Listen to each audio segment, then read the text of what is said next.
Bismillahirrahmanirrahim. Assalamualaikum warahmatullahi wabarakatuh. Tabedok, perkenalkan saya Muhammad Rizky Lamar dari kelompok 5 akan menjelaskan hasil diskusi kelompok kami modul batuk dan sesak anak. Adapun skenario yang kami dapatkan yaitu anak Z perempuan umur 7 tahun datang ke UGD Puskesmas di bawah ibunya dengan keluhan utama sesak nafas disertai batuk berdahak warna putih agak kental dan sulit dikeluarkan. Pasien tampak sangat gelisah. Nah, dalam proses pemecahan masalah ini, kami menggunakan metode 7 langkah usulkah. Yang pertama, aspek sentral.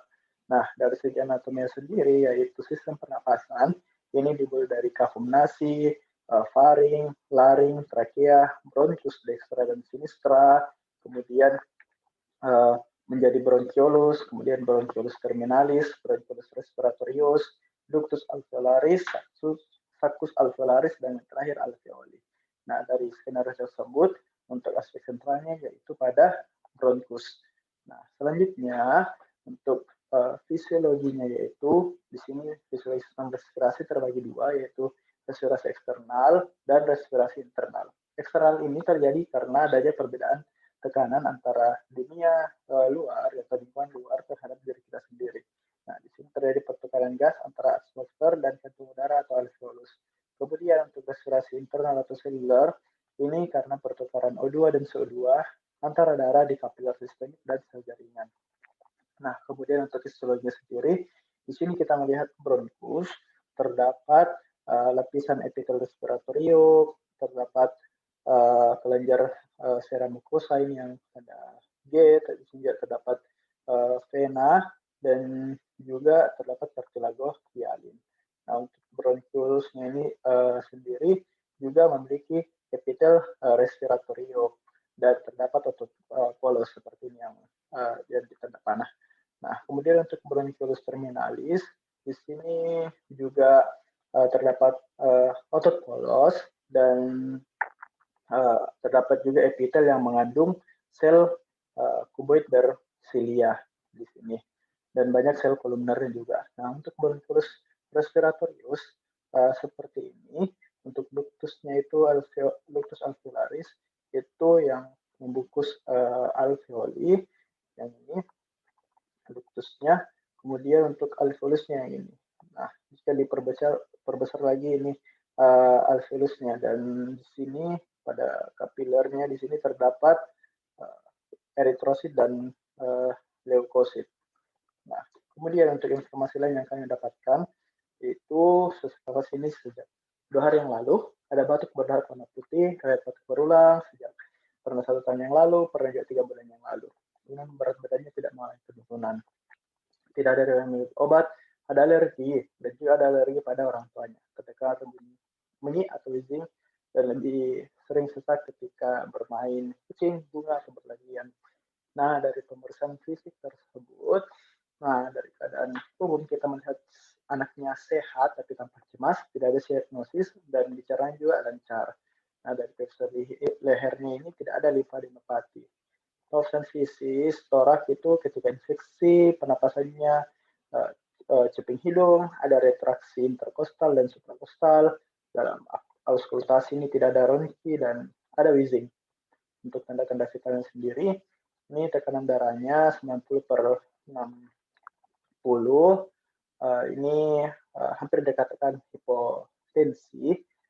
Untuk nadinya ini 140 kali per menit, ini nadinya tinggi dan perapasannya ini 60 kali per menit, ini normal, dan suhu tubuhnya juga ini 36,7 derajat Celcius. Untuk preferensi abdomennya ini batasnya normal, jadi anaknya ini tidak demam. Oke, selanjutnya untuk pemeriksaan penunjang uji faal paru tidak ada data dan hanya ada itu gambaran radiologi atau fototoraks posisi PA. Nah, untuk hubungan data dan aspek sentralnya bisa kita lihat. Jadi tadi anak ini ada faktor pencetusnya atau alergen ketika bermain. Nah, inilah yang menyebabkan reaksi antigen antibody sehingga menyebabkan pelepasan mediator berupa histamin, berdiktin, dan anaflaks aflatoxin. Nah, inilah yang menyebabkan kontraksi otot polos sehingga menyebabkan bronkospasma, peningkatan permeabilitas kapiler, peningkatan sekresi mukus. Nah, dari ketiga hal inilah terjadilah obstruksi saluran nafas yang bisa menyebabkan hiperventilasi dan ujung-ujungnya menyebabkan hiposkemia atau kekurangan oksigen dalam darah dan hiperkapnia, kelebihan CO2 dalam darah. Nah, untuk faktor resikonya di sini ada faktor genetik dan lingkungan. Untuk genetik itu karena hiperaktivitas atau alergi, bronkus, faktor yang memodifikasi penyakit genetik, jenis kelamin, ras atau etnik. Untuk faktor lingkungannya tadi seperti alergen di dalam ruangan ataupun di luar ruangan, makanan bisa berupa pengawet, kacang dan lain sebagainya, obat-obatan bisa berupa NSAID dan lain sebagainya. Bahan yang mengiritasi ini bisa juga berupa parfum dan lain-lain. Untuk ekspresi emosi berlebih juga bisa, dan asap rokok dan perokok aktif dan pasif, polusi udara dan perubahan cuaca. Inilah faktor-faktor lingkungan yang mempengaruhi. Untuk hipotesisnya, kita diagnosis mediknya ada asma bronkial, bronkiolitis, rinitis alergi. Nah, bisa kita lihat di sini untuk nafasnya, kecuali rinitis alergi, aspek sentralnya sangat berbeda. Ini bronkus pada asma bronkial, bronkiolitis ini pada bronkiolus, dan rinitis alergi pada mukosa hidung. Etiologinya juga berbeda. Asma bronkial kebanyakan karena alergen. Di sini bronkiolitis karena ROSC dan HMPV. Rinitis alergi karena peningkatan kadar IgE. Nah, di sini untuk batuknya kecuali rinitis alergi negatif.